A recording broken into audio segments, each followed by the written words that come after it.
This is the Aftermarket Radio Network. All right. Hey, everybody. Welcome back to the Auto Repair Marketing Podcast. Listen, I was excited. Ben and I have been working on scheduling this a couple of different times, but we've been talking about it, I want to say for like a year or so. So I'm super happy that we were able to pull this together and record this fun podcast for y'all today. But before we dig in, let me pause and thank our podcast sponsors. ShopBoss is software built by shop owners for shop owners. ShopBoss offers real solutions backed by real experience. Simply put, it's shop management software that works your way. When customers are in the lobby and cars are on the lift, you don't have time for a learning curve. That's where ShopBoss comes in, with profit-boosting features that work the way you need them to right out of the box. From built-in DVI to robust customizable reporting, ShopBoss makes everything about running a shop work more smoothly. Plus, with their Boss Pay Payments feature powered by 360 Payments, you can enter the era of totally paperless payments.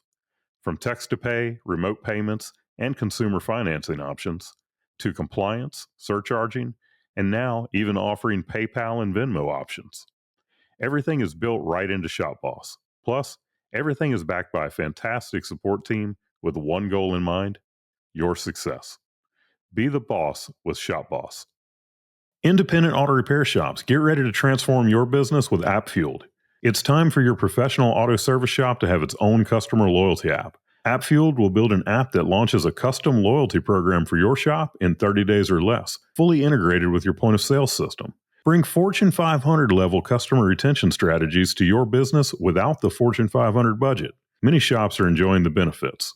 Our app engages your customers with a loyalty ladder, enticing them to climb the next rung, coming back more often and spending more each visit, all with your own app. Build loyalty with your customers to your brand and boost your shop's growth.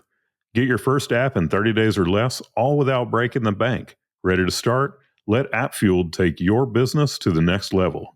Go to appfueled.com or meet founder Jeremy Glasgow and book your complimentary app vision session at appfueled.com/Jeremy. That's appfueled.com/Jeremy. All right. Now, Brian's not here, so you're getting me today, Kim Walker, and my guest is Ben Tilson with Tilson's Auto Repair. Here's the thing, how I came to know Ben. I think maybe, if I'm recalling correctly, you first spoke with JR, and JR told me, Kim, you're going to love this guy. He wrote a children's book. And given my history of being an elementary school teacher and a school counselor, he knew that this was going to be something fun and exciting to me. And so for those who are watching on YouTube, I'm holding up the first children's book because there are now two, and now Ben is holding up number 2. So we're going to talk about where this idea came from. We're going to talk about the process. We're going to talk about just all the things that I can think of. But in my research of Ben and Tilson's Auto Repair, I added to my list of curiosities. So we're going to first just start out by welcoming Ben. I'm really happy to have you today. And let's just start with, just tell us about Tilson's, because are you a second generation? Because on your website, I saw maybe your dad or uncle, or so tell us about Tilson's. Yeah, so second generation ownership. I'm partners with my brother currently. We run the day-to-day operation. My father started the business in 1983. This is so we've been in business over 40 years here in Rochester, Minnesota. Been doing this a long time. We in 2015 we built a state-of-the-art facility here in Rochester, built from the ground up. And yeah, it's been great ever since. And that's kind of when I got involved, and me and Joe really took over the operations of the business. So this is our 4th location here in Rochester. And yeah, we have nothing but growth in our sights from this point on. That is a very cool. I don't think I realized that you had 4 shops either. We only have one location. We've just gone to 4 different locations. Oh, I got We you. just keep Okay. getting bigger every time. All right. Now that makes sense. You're in your fourth location. And Joe is your brother. How far apart are y'all? Like how old? Joe and I are just under 2 years apart, so we're really close in age. I always joke that, he's a little more like my mom. I'm more like my dad, and they've been married, 40 plus years. So if that works, this works. Yeah, Brian and I owned the shop together and still to this day. So we're approaching our 26th wedding anniversary. And just last week, somebody said, after understanding that we worked together most of those years, this lady was like, I just don't, and we hear this all the time. I don't think I can just be with my husband that much of the day. And I'm happy with the evenings and the weekends. And I'm like, well, we've been doing this for 23 years. So I guess it's maybe not all that different doing it with your sibling. I cannot. That I know for sure. There's no way that I could do this with my brother. He would drive me out of my mind. But I imagine you guys, given that your dad opened the shop, y'all just kind of grew up with it. Yeah, Joe and I have a really unique relationship, and we get asked all the time, how do you work with your brother? How do you guys do that? And realities are, Joe and I just have a really good knack about accepting our positions in the business, and we have a Mm-hmm. lot of respect for each other's positions. And when there's more of an office clerical decision, like with accounting or financial stuff like that, Joe trusts me with that decision because that's what I do. But if there's a change in like a policy or procedure up front with the service team and the technicians, well, that's Joe's wheelhouse. So I think a lot of it is just having mutual respect for each other and what each other is good at. Because Mm. his strengths are my weaknesses, my strengths are his weaknesses in some ways. So our relationship's really unique. But what's the kicker with everything? Joe and I have a really good ability when we're outside of the shop. It's no more shop. It's just we're brothers, and Mm-hmm. that's a uniqueness about us. So we don't take things we say to each other in the business very personal. We understand, and trust me, I we have our fair share of disagreements, but at the end of the day, we have a strong we have a strong relationship in the sense that we could shut it off. Mm. 5:30 comes around, we're brothers, and that Right. comes first, and family always comes first. And I would never want to be in the business if I felt like our family was going to separate or we weren't going to be supportive of each other. So I think Joe and I share a really strong bond in that way, and we share a similar viewpoint in that way as well too. I mean, you do what you just described as a dream, honestly, because I mean, I know a lot of shops who are run by siblings or married couples, and it takes a very long time to figure that stuff out. And I mean, I know you guys have been in business for a long time, but do you have any other siblings, or is it just the Yeah, two of you? yeah, we got two sisters, neither of which were really in the business at all. The Mhm. one worked in the business a little bit while she was between jobs, but she's off doing very well for herself now. And the other one, she's living up in the cities, I guess Minneapolis, St. Paul area, and she's living her best life. So yeah, for it's always been pretty much me and Joe the past pretty much 10 years. It's been me and Joe. Joe's been in the business longer than I have. He joined in 2010, 2009, 2010. So he's been in the business about 15 years. I went to college. I went to Bemidji State University. Actually with no um, vision to ever come back to the auto industry. And you know, things happen, life happens, Mhm. and I really fell in love with the entrepreneurial aspect. I hated having multiple bosses, and I realized after working for them, then work for my dad, how different a boss that was. But once I proved, and my brother and I proved to my dad that we know what we're doing, and we don't need him in the business as much anymore. He's been able to step away and start really living a good life. I mean, Mhm. he's 67 years old. He's worked in this industry his whole life, and anyone who knows who's been a technician their whole life, this industry gets hard on your body. It gets hard on you mentally, and running a business on top of that, it's just really hard to do. And I really love the fact that my dad can finally go enjoy himself. He's got a lake cabin up north. He's got his fishing boat. He's got every toy he's ever wanted. So Hmm. it's a really nice dynamic we got going on here. And yeah, and you talked about some of the unique marketing. So one of the things he does now, all he does he comes back once a year, dresses up like Santa Claus, and he waves to people off Broadway, which is one of Rochester's busiest streets. So that's that's his contribution to the business at this point. A legend, huh? Yeah, you could That's say awesome. that. And what a blessing that y'all are able to give your dad that, after years of hard work, he can go and enjoy and do those things, and still for him to have that connection to come back. I love that story. We're going to talk more about the whole Santa thing. I did take note of that, and do want to talk about it. But let's start off first things first with the thing that um, first drew me to Tilson's, and that is the children's book. So I'm going to talk a little bit about it, and then I want you to just unpack for the listeners, one, where the idea come from, what was the process like of writing it and getting it, printed, published, whatever. What are you doing with it? How are you using it?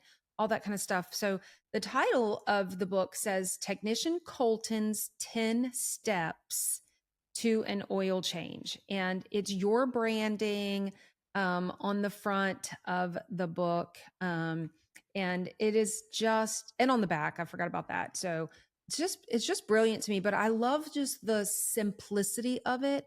It is not complicated. The graphics are very sharp and appealing. I would imagine, to kids. I still get asked to go back and read books to children, and you should know, Ben, that way down south from you, all the way in Louisiana, I've actually shared this book with some teachers to say, because a lot of, I want to say, first or maybe second grade, because I would say this book is written to younger, it's early education. And so I've told some teachers, hey, when you get to your section in your curriculum where you're talking about community helpers, I'm happy to come and read this book. So I need to remind them as we're entering the next school year, because nobody's asked me to yet. Generally it's part of some other big theme, come read a Christmas story or something like that. But I have a mission to spread your book. But we're going to come back to why I want to do that, and we're going to talk about that after. But your turn. Like, just tell us all about this book. Where did it come from? All anything you want to share about it. Sure. A lot of it starts with me. So I grew up. I struggle really badly with dyslexia. I'm visually and auditory dyslexic. So kind of growing up like that, I always struggled with reading and writing. And as I've progressed in life, I've always found the things that I enjoy the most is the things that challenge me the most. And one of my biggest fears in life, and it's always been my fear, because growing up, I always when I got put on the spot to read, I just felt embarrassed and not intelligent. So I don't know. For me, it was just a lot of just trying to prove that dyslexia is not a hindrance. It's a superpower at the end of the day. It makes you think three dimensionally. My dad, he was a great automotive technician, and my dad struggled with dyslexia as well too. And I think what allowed him to be a very good technician was his dyslexia, and his ability to think, to simplify. And I think a lot of dyslexia is that, and that's when I kind of realized I was never going to write a novel. And I was like, why not a children's book? And what kind of inspired me to do this, and I've been thinking about doing it because I've always been a storyteller my whole life. I could tell a story about anything. The fish was this big. By the end of the story, it was this big.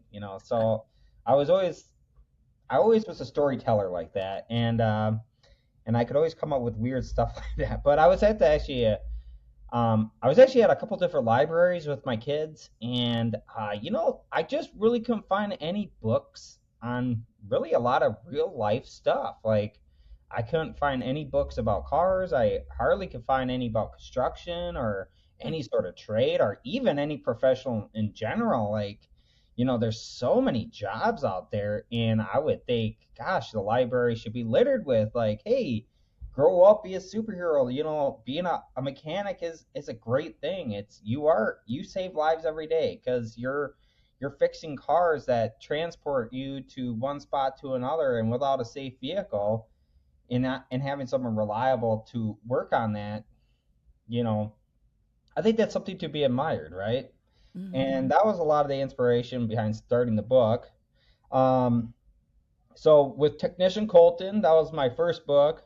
So Colton is my brother's oldest child, and I themed all my books so far on my kids, on our kids. Olivia's ABCs to a Car, that is my oldest daughter. And being that Joe and I are both having kids here probably in the next week, so there's going to be 4 more books. And that's my goal. And so each kid out of me and Joe's family will have a book. It should be a whole series of books, and that's my goal. And my goal is to kind of just turn it into like a little library. I am not currently charging for the books. I probably should. I've got to figure out how to get it set up where I can ship them and maybe just charge people for shipping or something like that. Because I think um, education should be very accessible, and I want people to have this book because I think it's unique and it's out there, um, and I really encourage other shop owners and other trades to get into this, because the more we all complain about the same things. Oh, there's no one getting into the industry. There's no one getting into the industry. Well, because there's nothing out there to get them excited about the industry. And I think a fun way. And I was actually found out there's a shop. I forget where. It was a Living the Dream Auto Care. He wrote a book a long time ago. He gives them out to his customers. So it was funny when I came out with the idea. I thought I was being super original. And then my coach through Elite Worldwide, he goes, hey, I know a guy who wrote a book. He's a good colleague of mine. I used to coach with him a little bit, and yeah, he's living the dream out here. He actually wrote a book a long time ago called "Mommy, My Car Is Sick," and Oh my I was like, that is so unique. I was kind of actually upset because I thought I was being original, and I was like, how many shops have a book? But I've only been able to find one. So. That's what I was about to say. Not many. You can still claim that you're being very. I figured I could be the first one to have 2. There you go.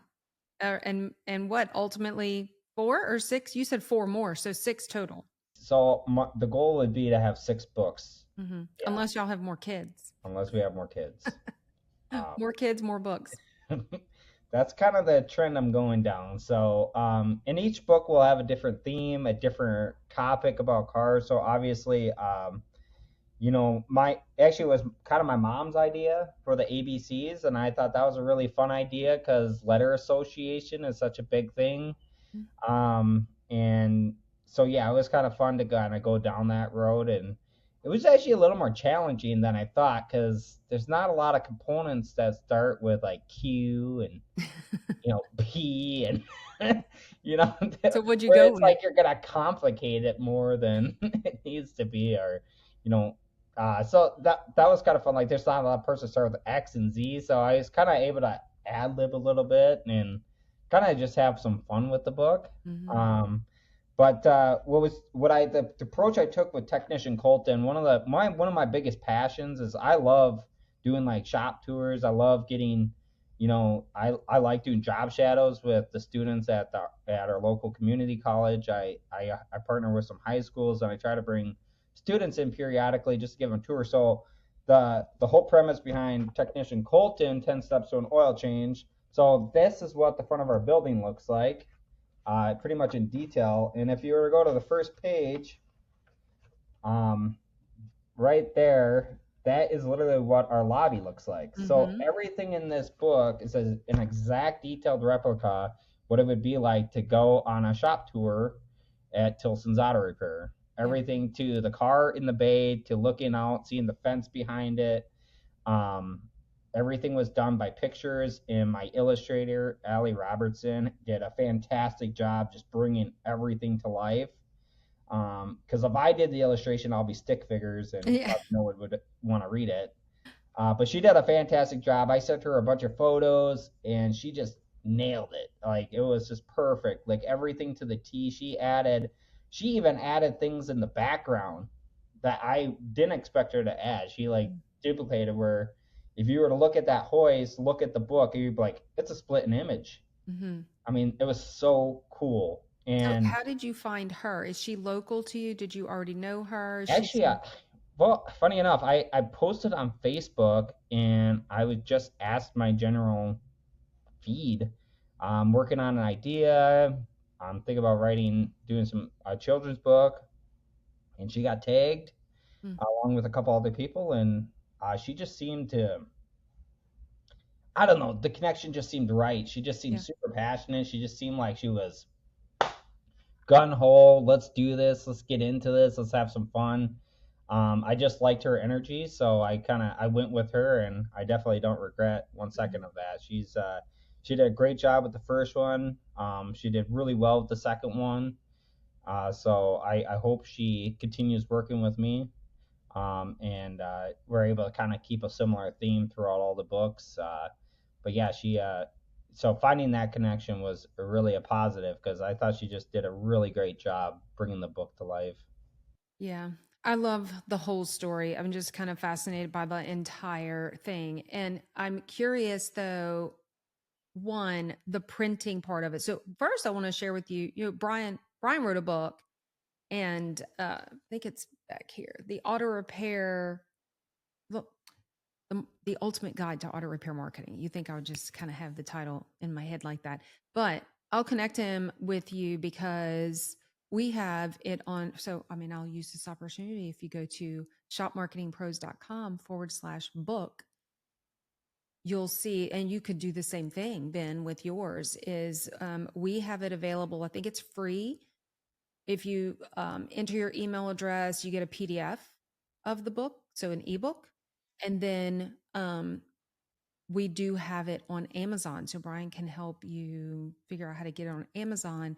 And originally, I think they could order it from us and we would do the whole shipping and all of that. And he worked with the post office on the media. It's a cheaper rate when you send it as media.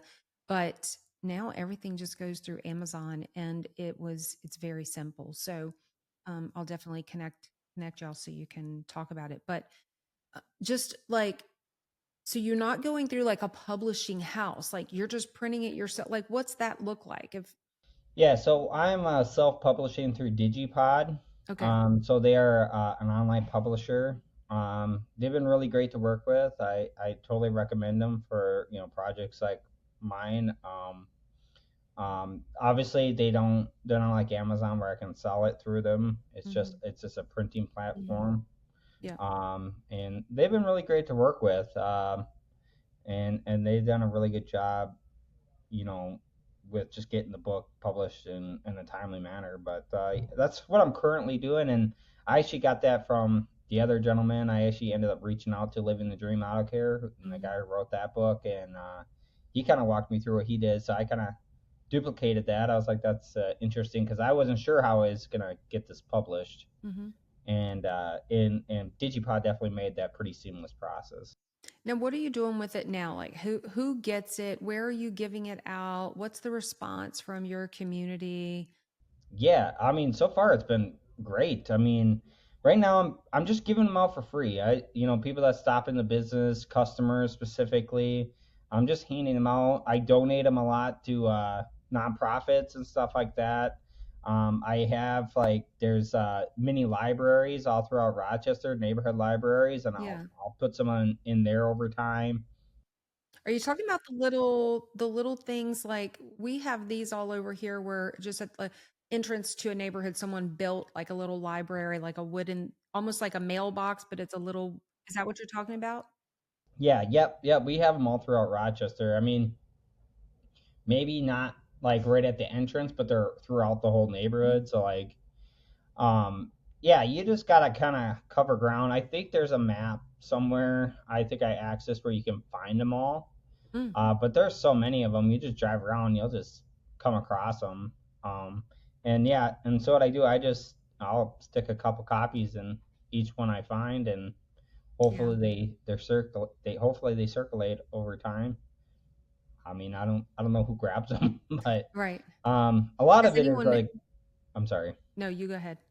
a lot of it is just giving it back to nonprofits and just handing them out to kids as I see them. And I would like to get into more schools and get in front of more kids. Obviously, that would be fantastic. And I am trying to work on a kids' day to kick off my second book. So I'd like to invite some kids down to the shop, read my book, give them a shop tour, partner up with some of my fleets and vendors and have some of their trucks here, Mm-hmm. and kind of create events here at the shop to get more kids maybe engaged with the auto repair shop and Yeah. itself. So um, I think that's a great way, a great stepping stone. We can get uh, you know youth and everyone more involved with our industry. It's just Mm-hmm. coming up with fun, unique ways. And like I said, I thought the book idea was really great. And people was like, well, what are you trying to gain out of these books? I was like, well, hey, well, listen here. I mean, at the end of the day, who reads the books? Mom and dad. And it's a family thing. I Mm-hmm. mean, I've never had my daughter just pick up a book and yeah, she'll look at it, but she always brings it to me to read it, That's right? right. Mm-hmm. And it's more than just education for the kids, it's education for mom and dad, because there's a lot of things that people don't know about cars. And sometimes, like, I know people, things can get very complicated when they talk cars, especially with a car enthusiast. They try to just go into too much depth, and I've been even victim of that when I talk to one of my technicians. He's talked to me about, I have no idea what you're talking about. It sounds good, but I don't know what you're talking about. So this is actually a fun way to kind of educate the general populace too, because and then you're creating a family fun activity. And we're a family oriented shop at the end of the day, you know um, and that's really what I want to portray to my community as well too. Well, I mean, I definitely think that you are doing that. And just listening to you talk about that family connection piece, it brings me back to when this guy would do exactly what you just said, bring me a book and, mommy, will you read this? And we had our ritual every night before bed of cuddling up and reading a book together. And the first thing that captured me about this, when you brought it to me at one of the conferences, you met up with me at our booth and handed me the book, or didn't you didn't mail that to me, we talked about it. Yeah. And I remember reading through it thinking, this is brilliant for connecting with future auto repair members of our industry, right? Whether it's recruiting at a young age of technician or service advisor, or whatever it might be. And just planting that seed, and then the shop tour, like you're talking about. I know during COVID, some shop, and I can't remember who it was, I'm sure I have it written down somewhere, they offered virtual field trips during COVID to, teachers were now having to teach on Zoom, right? And this shop said, why, and he ended up doing multiple. And you think about during COVID, these kids were sitting at their computers at home. Who was standing over them? It's like you're saying, like, who's reading the book? And so just all these different unique ways to connect to the future generation of shop owners, shop technicians, service advisors, whatever it might be. And so many, coming from an education background, school counselor, so many of our young people who are, just like you just said, dyslexic or ADHD or whatever it might be, that I don't know if this was you. I'm just speaking from experience. Very often, I would say those kids were labeled as the bad kid, the unruly, boisterous, or whatever it might be. Um, and they were in trouble all the time. And it was because they now they're in this world where they're working with their hands. They needed something more tactical, something more um, kinesthetic, something in their hands. And so I think that they get pushed to the side, and there was this whole huge push for college, college, college, college, college. Don't be a mechanic, don't be a plumber, don't be an HVAC, don't be an electrician. And then, of course, here we are now where the tables are turning. We're lacking in all of those blue collar worker, you know, hands, busy, those types of trades that now I see a flip. The tables are turning where now schools are like, well, I just heard yesterday, I was at our Crime Stoppers luncheon, and I heard them talking about the school system, and the guy that was speaking used the words, it was almost like our school system has a new slogan, and it's about instead of um, teaching kids so that they move on to college, it was we're training up children to live the American dream. That's what he said. And I was like, whoa, that's an entirely different mind shift and perspective. So that was the thing for one of the things about your book was I was like, it's just an incredible way to connect with the kids. So I love that you've done that now.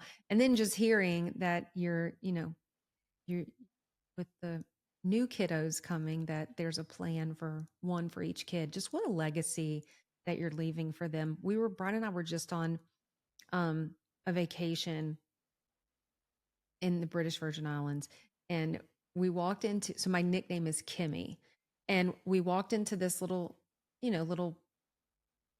don't know, souvenir shop, little gift shop, and it was booked just like yours, except it was beach focused. But what I mean by just like yours, like about the same size, shape, length. Um, it was very clearly written by a lady in the community, and the art was by probably a local as well. But it said Kimmy's Day at the Beach, and then it was Kimmy collects seashells at the beach. Like there were 3 or 4 different ones, and it brought me back to your book because it was just so similar. And I asked the lady at the counter, and she said it actually was not done by a local. This was done by someone in Florida. They were selling it in the British Virgin Islands, but it was still kind of the same story. This lady was just trying to help educate people because one of her books was all about sea turtles and wildlife and stuff. But anyways, so thanks for sharing all of that. How I know you're not selling it, you're giving it out to people. I didn't see it on your website. Is it on your website? No, I got to do a better job. I mean, now that I got a second book, I'm trying to figure out more ways to make it more accessible to people, at least for I can ship it to people who really want this book. I know I need to do a better job with that. I really need to get focused on that because I do want this book. And honestly, I can't believe like you must have shared it with someone at a conference or something. But it's been really weird because I'll just get random like messages from people. It's like, hey man, I saw your book. That's really cool. Or Well, like it's even in when a I was at that class. conference, I couldn't believe how many people came up and was asking about it. I think they even talked about my book in like the extra of the conference itself, and I was like, that's just really cool to hear that. And what really makes it all worthwhile is when I hear a parent or a customer come and say, oh, my kid won't get in the car without your book, and that right there at the end of the day is what makes doing this so worth it. And that's why I would like to get this book out to my books out to more people because um I've been able to have a lot of fun with them, and I think a lot of kids could benefit from these books, and I think a lot of families might benefit from these books. I mean, I know they're, sitting around Tilson's Auto Repair. I mean, I got my name written all over them in some ways, but for a kid down in Arizona, it could just be a fictional type place too. Who knows? Oh, yeah, So I I mean, think I think I shouldn't close my doors to getting this book down to other states. And I've tried to make it as localized as possible, but I know I need to do a better job getting these accessible, because I've been getting asked quite a bit, how do I get them? How do I get them? How do I get them? So Well, we're going to move on, but here's the thing about it is I did talk about it. I think that I might even generally I get permission, maybe I didn't. I think I even have a slide up in one of my classes with your book on it. But at that conference that where you walked up and handed it to me at our booth, I brought it with me to my class and put it out there. So, for sure. Yeah, you definitely. The thing is, you're bringing that local focus, and it's making an impact in your local community. When you send it out, you're now impacting the industry, right? And so that broader thinking, and it's easier than you think. It may seem like a big huge project, but I'm going to connect Brian with you and y'all can talk about, you yeah, can. and to add to that, I just last week, I you know, a colleague of mine, someone who sits on the RCTC, our community board, with me for the automotive program here in Rochester. He has a shop outside of town, but he he actually read my books to a group of kids out in his community. So I was like, well, maybe I'm overthinking that, Mhm. because he didn't really care whose name was on it. He just thinks the Mhm. books are really cool, and Yeah. he looked past like the name is like, no, it's the education side of the book that's really unique about it. So that meant a lot to me, and that kind of feedback really encouraged me. And I have a joke that I want to have Tilson's mini library. So like, as long as you're local, you can just come in and grab a book. That's awesome. Hey, that's a great vision. That's a great dream to have. And I don't think it's as far out there as you might think.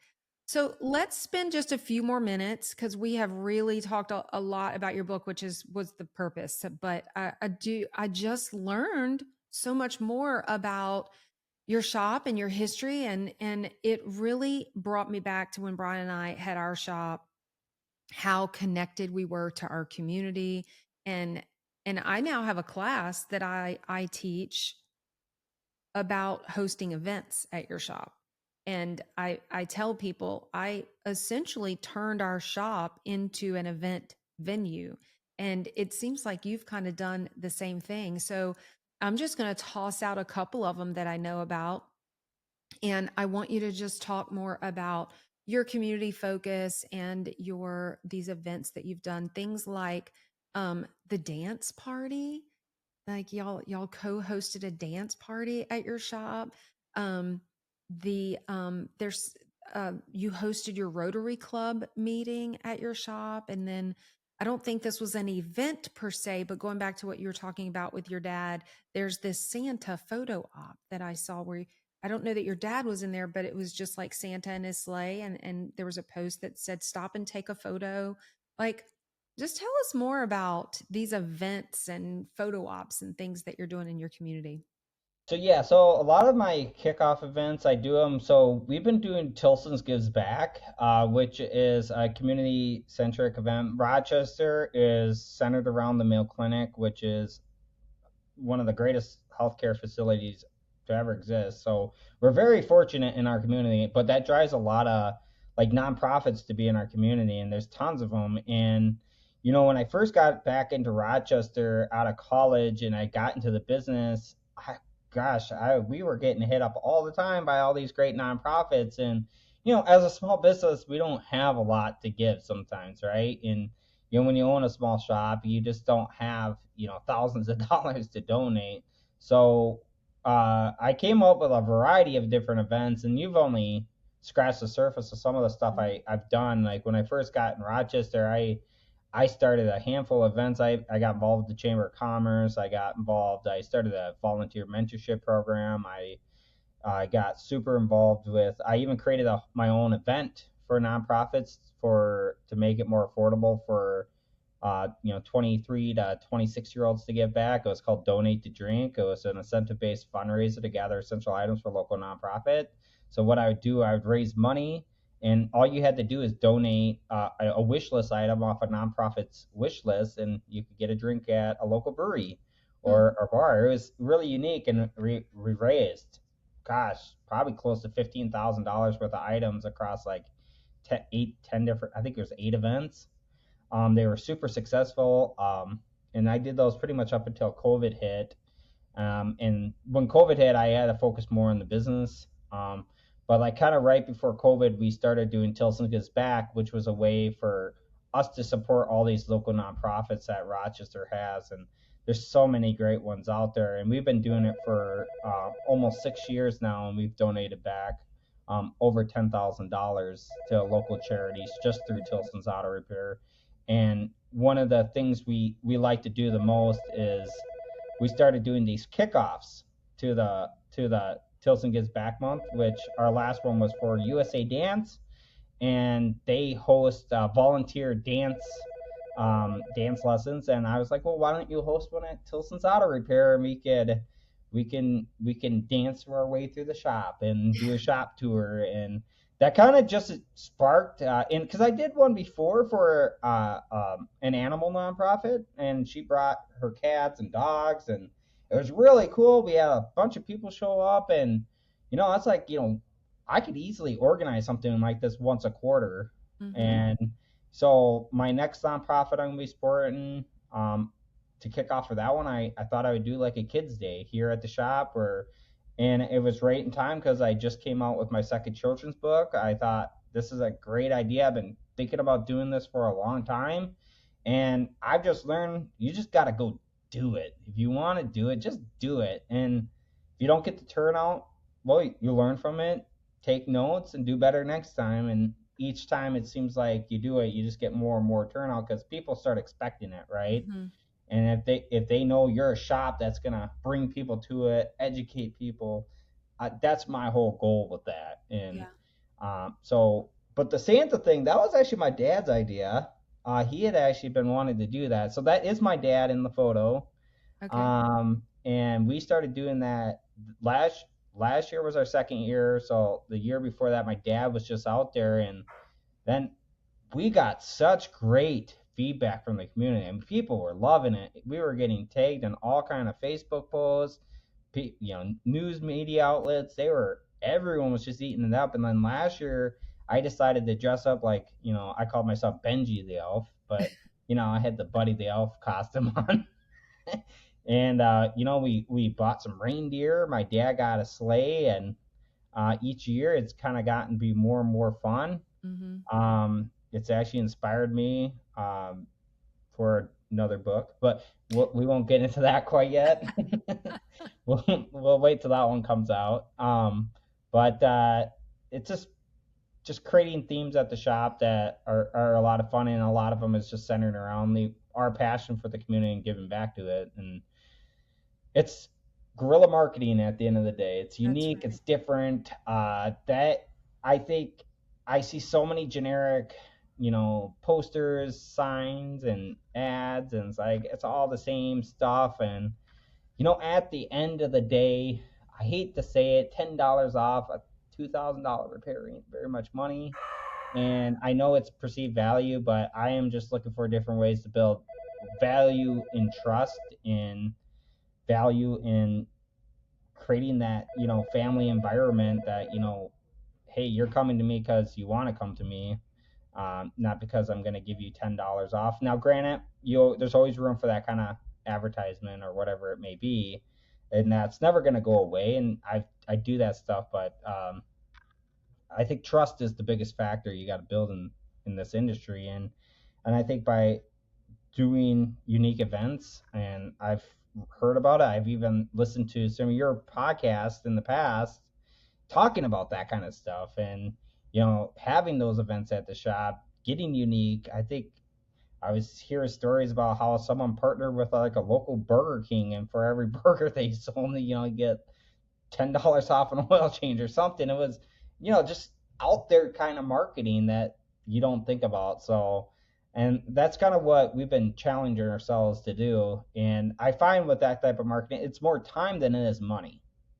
And I think a lot of people fear, I don't have time for that. I don't have time for that. It's like, well, we do have time for it. We're just not making the time for it.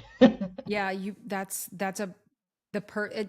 answering my next question, which was, what do you say to those shops who are like, I don't have time for that, or they're afraid to do some of these other types of marketing ideas and that sort of thing. But yeah, we're all given the same number of minutes and hours in a day. It's just what we choose to do with them, right? Yeah, I think we all it's intimidating, you start hitting up by radio companies, digital marketing ads. Man, it starts adding up to be a lot of money. And the biggest fear is, am I going to get a return on my investment? Am I going to get a return? And I'm going to tell you what, I've gotten more return on my time than I have on my money. And we're like any other shop. We've had slow times. And the more I feel like I engage and get out in the community, and it's just like, I go to my morning networking event, and after that, I stop at 5 different businesses. It doesn't even have to be fleets. Just stop in at 5 different businesses, shake their hand, bring them some donuts, maybe a couple coupons.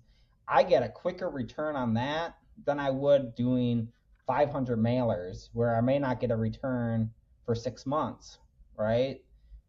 I've just gotten so much quicker turnaround just going in, shaking hands, and it takes time, obviously, but you just do it. I've learned to just try to do it more strategically, and it works really well, and you definitely get your fastest turnaround. I could probably do even a better job than what I'm doing, but my next mission is to start bringing people to the shop, to the shop, and because that's where that trust builds, right? When you can bring them into the back, you can show them the hoist, you can show them your tooling, you can show them all the little things they're not seeing you're doing in the cars, like the little grommet clips you put in, the washer fluid you add, all the fluids you tap off during an inspection, and all those little things that they just flat out don't see you do, and they just see that little supply charge on the bottom. It's like, well, this is why. Like, look at all this inventory I have to replace the washer on your drain plug every time you do an oil change, for you don't have a leaky drain plug. People don't realize how much inventory shops just have sitting in their shop, and how much little things we do, and without bringing them into the back room and showing them and educating them on what all this stuff does, and even the tools. I mean, it's like, show them a pico scope. They're gonna look at that and go, "Whoa, what is that? Like, that's a foreign object to me." Yeah, well, my technicians are trained to operate this, communicate this with a vehicle, and be able to interpret this data, right?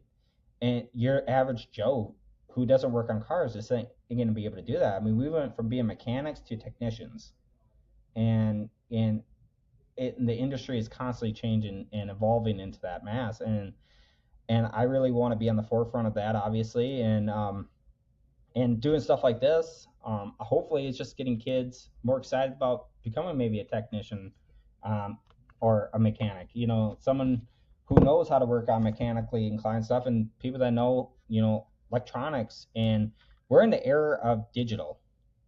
I think there's like going to be a huge group of kids coming up that they know way more about phone and technology than I will ever know, and their abilities to be able to work on these cars. There's really good opportunity to make a lot of good money in this industry, because I think the opportunity for them to know and understand electronics is going to be far more greater. And it's just diving more into it than just scrolling on your phone for hours, but really understanding how things work. And you made a good point. I think the schools are doing a lot better job pushing the trades, getting kids more like, hey, we need these trades, because we did push for a long time. You got to go to college. That's how I was raised. I was raised feeling like your one test was going to determine your life. I mean, I struggle with dyslexia. I do have ADHD. I took my ACT 3 times. The highest I ever scored was a 15. And the biggest life-changing moment in my life is when after the 3rd time I took my ACT, I was standing with a group of what I thought were friends at the time. It's in high school, and they were going around telling each other score. And I don't know why, it was just destined. Like, the kid right before me had to say some smart remark, like, "Oh, a monkey could get a 16. And I'm sitting here, I took it 3 times, I could get a 15. And that really depleted me. And, obviously I lied after that. I was, 17 years old, and I was too ashamed of myself. And when you start doing that, that really tears down your character and personality a little bit, and you start becoming someone you're really not, because you're lying about who you really are. it took me a long time to say, hey, that test didn't define me. That test isn't, that piece of paper isn't going to determine what I do in life. And I think we got to get past that mindset. I think and there's so many other careers and so many opportunities out there. And some of the most successful people in this world didn't even complete college or even complete high school.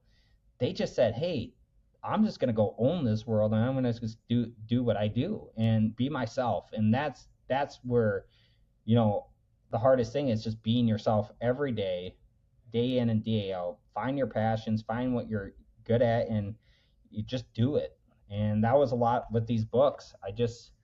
My biggest fear is when I do a social media post that I get called out on my grammar mistakes or this or that. And I dread that. And, I even with this book, my wife found a typo on the first page after my first publish. And I was like, oh, come on. It's embarrassing. But, you can't let those things stop you from doing what you're passionate for. And yeah, so I hope that kind of inspires some people. Just you get a cool idea, unique idea, you feel like it's going to work, just try it, because you won't know if it doesn't work until you try it.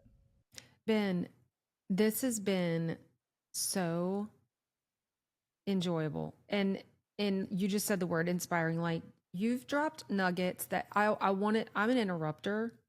I'm trying to stop doing that. I think I've done a really good job today, but you have said so many things where I wanted to jump in and just agree, but you were just on this incredible role of sharing your story and things from your past and how you've gotten where you are today. And it truly is an incredible inspiration. I mean, it's to write a children's book.